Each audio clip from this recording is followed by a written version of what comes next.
광숙에게 동석이 준 열흘이라는 시간은 길다면 길고 짧다면 짧은 시간이었습니다. 대출만기 상환일이 다가와서 걱정이 많은데 이런 일로 고민해야 하는 게 사치처럼 느껴졌습니다. 광숙은 열흘 동안 낮에는 술도가 일을 하며 아무렇지 않은 척 지냈지만 밤이면 도무지 머릿속에서 한동석의 얼굴이 떠나지 않았습니다. 사람 마음 얻는 게 제일 어렵다는 거 안다며 조심스레 내려놓듯이 말하던 그 목소리, 진상인 것도 알지만 마광숙이니까 좋다며 웃던 그 얼굴. 문득문득 생각날 때마다 괜히 입술을 깨물었습니다. 내가 왜 그 사람 말을 그렇게 곱씹고 있지?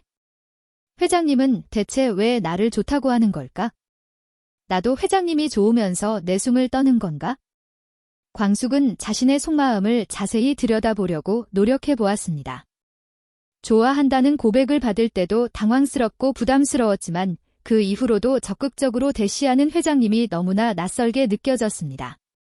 정말로 부담스러워서 솔직히 말했는데 회장님은 전혀 물러설 기미가 보이지 않았습니다. 앞으로 안 볼 사이도 아니고 여간 불편한 게 아니었습니다. 지금처럼 조금씩 가까워지면서 편한 친구처럼 지내면 좋았을 텐데 왜 이렇게 고민거리를 만들어주는지 회장님이 원망스럽기까지 했습니다. 내가 계속 거절하면 어떻게 될까? 그런 생각도 들고 도저히 갈팡질팡 마음이 정리되지 않았습니다. 또 내가 회장님의 제안을 받아들인다면 앞으로 어떻게 될까? 솔직히 말하면 겁이 났습니다. 몇 개의 호텔을 소유하고 있다는 다이아몬드 수저인 사람과 지극히 평범하기 짝이 없는 흙수저인 자신이 언강생심 어울리기나 하나 계속 그런 생각이 들었습니다. 자신이 비유를 들어 설명했듯이 회장님은 프리미어 리그고 자기는 동네 축구 3부 리그라라는 말도 생각났습니다. 프리미어 리그 중에서도 손꼽히는 LX 호텔 회장님. 반면 자신은 동네 구멍가게 같은 술도가 하나 간신히 지키고 있는 사람일 뿐이었습니다.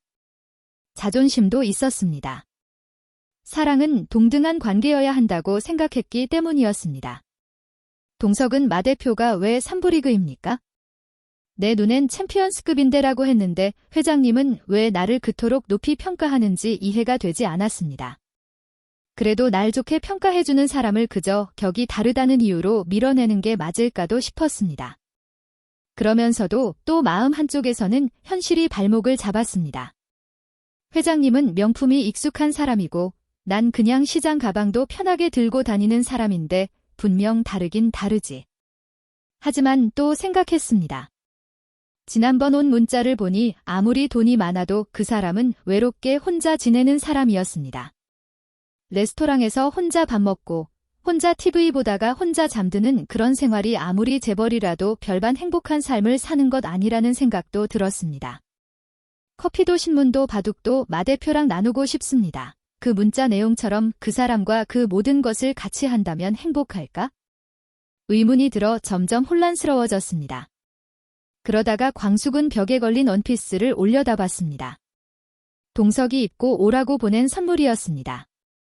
입어보지도 않고 구겨질까봐 걸어둔 옷이었습니다. 광숙은 그 원피스를 두 손에 조심스레 펼쳐 자세히 보았습니다. 어깨선부터 흐르는 원피스의 부드러운 곡선, 가슴께를 조이지 않으면서도 허리까지 단정하게 떨어지는 라인, 앞가슴에 우아한 리본 장식까지 한 회장의 수준과 어울리는 고급스런 크림색 원피스였습니다. 실크처럼 부드럽게 흐르는 원단 위로 햇살 한 줄기가 스며들었습니다. 광숙은 거울 앞에 서서 손끝으로 원피스 옷자락을 잡았습니다. 한번 입어나 보자 하고 조심스럽게 단추를 풀었습니다. 그렇게 입고서 한번 걸어보려고 거실로 나가보았는데 갑자기 문이 열리며 천수가 들어왔습니다. 천수는 형수님 웬 원피스예요. 너무 아름다우세요. 광숙은 당황해서 아니에요. 누가 선물로 준 건데 내가 이런 거 입을 일이 있겠어요? 한번 입어나 본 건데 당장 벗어야지 내가 이런 거 입고 뭐 하겠어요? 형수님 지난번 호텔에 미팅 갈 때 입으신 옷도 멋있던데요. CEO 느낌이 물씬 나면서 전문 경영인 같았어요. 앞으로 그런 옷 입을 일이 종종 있지 않을까요? 그런가요? 광숙은 동석이 보낸 원피스에서 관심을 때려는 듯 도련님 미순 씨는 좀 어때요? 라고 묻습니다. 큰 수술이 아니라서 금방 회복됐어요. 그리고 형수님이 말씀하신 대로 용기 내서 미순이에게 같이 새 출발해보고 싶다고 고백했어요. 미순이도 같은 마음이었대요. 먼저 말해줘서 고맙다고 하더라고요. 내가 고백하길 은근히 기다렸나 봐요. 그동안 먼 길 돌아왔는데 형수님 덕분에 노받고 직진 작전이 성공했다니까요. 고마워요. 형수님. 그러니까 이번엔 형수님도 용기 내보세요. 도련님, 그게 무슨 말씀이세요? 형수의 분위기를 살피던 천수는 무심한 듯 물었습니다. 혹시 이 원피스 그 호텔 회장님한테 선물 받은 옷 아니에요? 저번에 형수님 태우러 왔던 그 기사가 커다란 선물 박스 주고 가는 것 같던데요. 어머, 보셨어요? 이를 어쩐대요. 도련님이 오해하시게 생겼네요. 호텔 회장님이 형수님 좋아하는 것 같던데요. 강수 얘기 들어보니까 그분도 혼자 되신 지 오래됐다면서요. 그렇다면 두 분이 못 만날 이유가 전혀 없잖아요. 도련님, 장수 씨가 간 지 얼마나 됐다고 그런 말씀을 하세요? 그분은 장광주 납품하는 일 때문에 자주 만나게 되는 거지 저하고는 레벨이 아주 다른 분이에요. 그 회장님도 그렇게 생각하실까요? 그렇지 않을 것 같던데요. 도련님이 그걸 어떻게 알아요? 형수님을 바라보는 그분 눈에서 꿀이 뚝뚝 떨어지는 걸 보면 어떻게 모를 수가 있겠어요? 저같이 눈치 없는 사람도 다 알아볼 수 있던데요. 특히 사돈 어른은 더 하시겠죠. 지금 생각하니 형수님 병원에 입원하셨을 때 우리 형제들 다 병실에서 쫓아내고 병원에 못 가게 한 것도 두 분 오붓하게 계시라고 일부러 그러신 것 같은데요. 그땐 왜 그러시나 했는데 지금 생각하니 이해가 가네요. 광숙은 말없이 천수를 바라보았습니다. 그 눈빛엔 여러 감정이 뒤섞여 있었지만 끝내 뭉클한 미소가 새어나왔습니다. 그래도 장수 씨가 내려다보고 얼마나 섭섭하겠어요? 장수 씨 간지 얼마나 됐다고요. 형수님이 우리 형 잊지 못하고 마음속에 품고 계시는 거 동생 된 입장으로 고마운 일이에요. 근데요, 장수 형도 분명 형수님 행복하길 진심으로 바랄 거예요. 우리 형이 어떤 사람인지 형수님도 잘 아시잖아요. 형도 형수님 응원할 거예요. 그리고 우리 형제들도 당연히 그럴 거고요. 누구도 반대 안 할 거예요. 감히 누가 형수님 앞길을 막겠어요. 막는 놈 있으면 제가 가만 안 둘 겁니다. 제가 이제 장수형 대신 맏형이잖아요. 천수의 말은 농담 같았지만 진심이 깊게 배어 있었습니다. 그러니까 형수님도 저한테 해주셨던 말처럼 직진해보세요. 마음이 가는 대로요. 그 회장님에 대해서 잘은 모르겠지만 좋은 분 같던데요. 술도가에도 아주 고마운 분이고요. 우리 강수 첫 사회생활 해주게 한 분이고 우리 가족들과 아주 인연이 많네요. 그 말에 광숙의 마음 어딘가가 풀어지는 듯 했습니다. 시동생이 마치 남동생처럼 다정하게 내 마음을 헤아려주는 그 순간 얽혀있던 고민의 실타래가 천천히 풀리기 시작하는 것 같았습니다. 한편 열흘 동안 마광숙의 대답을 기다리며 동석은 매일 달력에 작은 점을 찍었습니다. 마침내 약속한 그날이 다가왔습니다. 아침에 평소보다 일찍 눈을 뜬 동석은 일어나자마자 거울 앞에 섰습니다. 단정히 빗은 머리는 손바닥으로 매만져 고정했습니다. 자주 입던 회색 양복을 꺼내 입은 그는 일단 회사로 출근했습니다. 평소처럼 회의에 참석한 뒤 약속된 시간이 다가오자 모든 일정을 비서에게 넘기고 자리를 정리했습니다. 그리고 약속된 장소로 향하기 전 들려야 할 곳이 있었습니다. 며칠 전 방문했던 양복점에서 그는 새로 맞춘 수트를 건네받고 피팅룸에 들어섰습니다. 짙은 청회색 수트는 은은한 광택을 품고 있었고 그 아래에는 하늘빛 셔츠에 흰색 깃이 달린 클래식한 스타일을 더했습니다. 넥타이는 수트와 색을 맞춘 절제된 디자인을 골랐습니다. 구두 또한 새로 맞춘 수제화로 오늘을 위해 준비해둔 것이었습니다. 그가 레스토랑으로 향하는 길, 트렁크엔 꽃다발이 가지런히 놓여 있었습니다. 광숙을 위해 골라든 핑크빛 꽃과 연보라색 리시안 셔츠, 그리고 흰 장미였습니다. 모든 준비를 마친 동석은 레스토랑으로 향했습니다. 그곳은 숲속에 자리한 작은 유럽풍 레스토랑으로 미리 전세를 내두고 직원들과 동선까지 체크해 놓은 상태였습니다. 가장 눈에 띄는 건 무대처럼 조명 아래 조용히 자리 잡은 피아노였습니다. 동석은 광숙에게 자신이 며칠 연습한 곡을 피아노로 직접 연주해줄 작정이었습니다. 말 대신 건반 위에 마음을 얹어 사랑의 가사를 담은 세레나데를 광숙에게 들려주고 싶었습니다. 그는 광숙이 피아노 앞에 앉은 자신을 보고 살짝 놀라며 미소 짓고 연주가 시작되면 두 손을 모은 채 감격한 눈빛으로 바라보는 모습을 상상해 보았습니다. 그는 꽃다발을 테이블 중앙에 올려두고 다시 옷매무새를 정리했습니다. 자신도 모르게 숨을 고르고 주머니에서 손수건을 꺼내 이마를 한번 훔쳤습니다.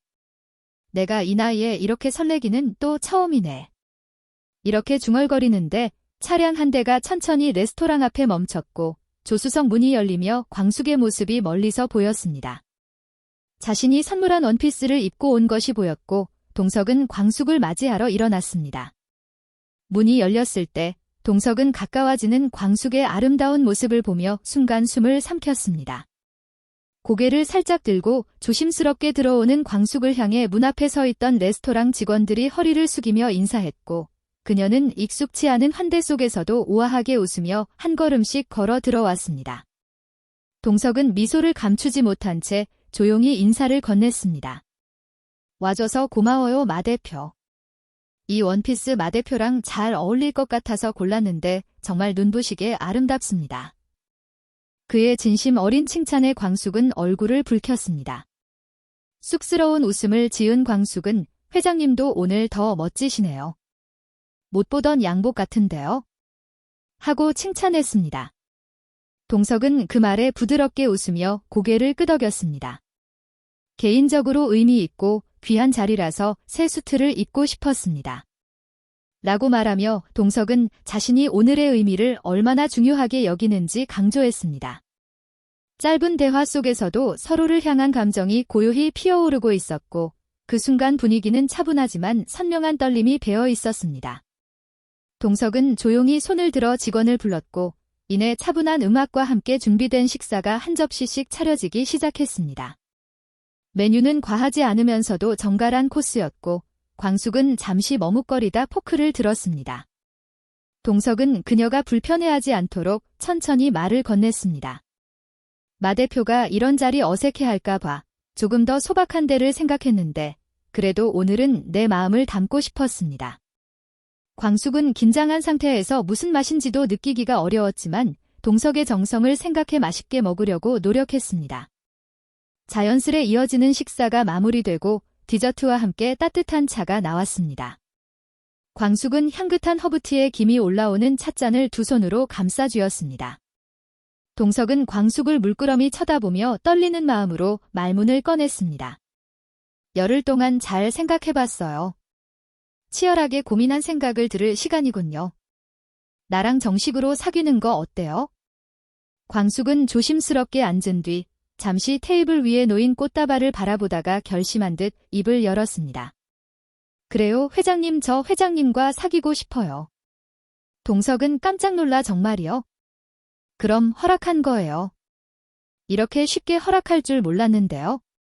그러자 광숙은 그런데 회장님 지금은 안 돼요. 뭐라고요? 그럼 사귀자는 거예요? 말자는 거예요? 무슨 대답이 그래요? 솔직하게 말씀드릴게요. 저도 제 마음을 잘 몰라 많이 힘들었어요. 시간을 내서 계속 생각하다 보니 제 마음이 보이기 시작하더라고요. 처음에는 회장님과 제가 너무 다른 세계에 살고 있어 절대 안 된다고 생각했어요. 그렇다고 무조건 거절하는 것도 힘들 것 같고 너무 머리가 아파오더라고요. 회장님 말대로 삼시세끼 먹는 거 다 똑같은데 인생 뭐 있어요? 그냥 부딪혀보자. 그렇게 마음 먹으니 마음이 좀 편해지더라고요. 그런데 열흘 사이에 술도가의 상황이 완전히 변해버렸어요. 동석은 술도가 사정이 어떻게 변했다는 겁니까? 하고 물었습니다. 대출 만기 연장이 안 돼서 술도가가 넘어가게 생겼는데 그걸 막아보겠다고 시동생들이 한 사람 한 사람씩 자기들 전세금이며 있는 돈 다 털어서 대출금에 보태는 거예요. 그래서 다행히 술도가가 문 닫는 걸 막을 수가 있었어요. 그녀는 작게 한숨을 쉬고 말을 이었습니다. 그런데 방을 빼서 오갈 데 없는 시동생이 찜질방에서 먹고 자고 있다는 얘기까지 듣고 도저히 안 되겠다 싶더라고요. 어서 다들 술도가로 들어오라고 했어요. 그래서 지금 우리 다 같이 한 집에 모여 살게 됐답니다. 독수리 술도가 남은 형제들이 다시 하나로 모여 완전체가 된 거죠. 다들 술도가 살리려고 그렇게 모인 거예요. 그녀는 동석의 눈을 피하지 않고 바라보며 진심을 꺼냈습니다. 제가 이런 시동생들 다 한자리에 모아놓고 이제 와서 남자 만나서 돌아다니면 시동생들 앞에서 제가 어떻게 얼굴을 들고 다니겠어요? 저 마광숙 나름 의리 하나로 사는 여자예요. 시동생들과의 의리를 도저히 저버릴 수가 없네요, 회장님. 그러니까 술도가 정상적으로 일으키고 시동생들 다 독립시키면 그때 사귈게요. 이렇게 말씀드릴 수밖에 없어서 죄송합니다, 회장님. 다 듣고 난 동석은 어처구니가 없었지만 광숙의 마음이 이해가 가지 않는 것은 아니었습니다. 순간 내가 이렇게 마음이 넓은 남자였나 싶은 생각도 들었습니다. 그리고 그동안 술도가가 그렇게 어려운 지경에 있을 때 자신에게 말도 못하고 마음고생했을 광숙이 안타까운 생각도 들었습니다. 그런 긴급하고 힘겨운 문제를 안고 있는데 자기와 사귀고 싶은 생각이 들 리가 없다는 생각도 들었습니다. 웬만한 여자 같았으면 벌써 다 내려놓고 자기를 책임져 줄 수 있는 능력 있는 남자에게 기대려 했을 텐데 마광숙이라는 여자는 정말 다르구나 하는 생각도 들었습니다. 때론 미련하게 보일 정도로 책임과 의리를 삶의 중심에 두고 사는 사람이었습니다. 동석은 일단 광숙에게 사과를 했습니다. 술도가가 그렇게 어려운 지경인지 몰랐네요. 내가 알았으면 도움을 주었을 텐데 그것도 모르고 내가 밀어붙이니 힘들었겠어요. 미안한 생각이 듭니다, 마 대표. 아니에요, 회장님. 그동안 회장님이 도와주신 것만으로도 너무 감사하죠. 회장님 도움 없었다면 저도 힘내서 술도가 이끌어가기 힘들었을 거예요. 그 말을 듣고 동석은 그윽한 눈빛으로 광숙을 바라보며 말했습니다. 그럼 다시 한번 물을게요.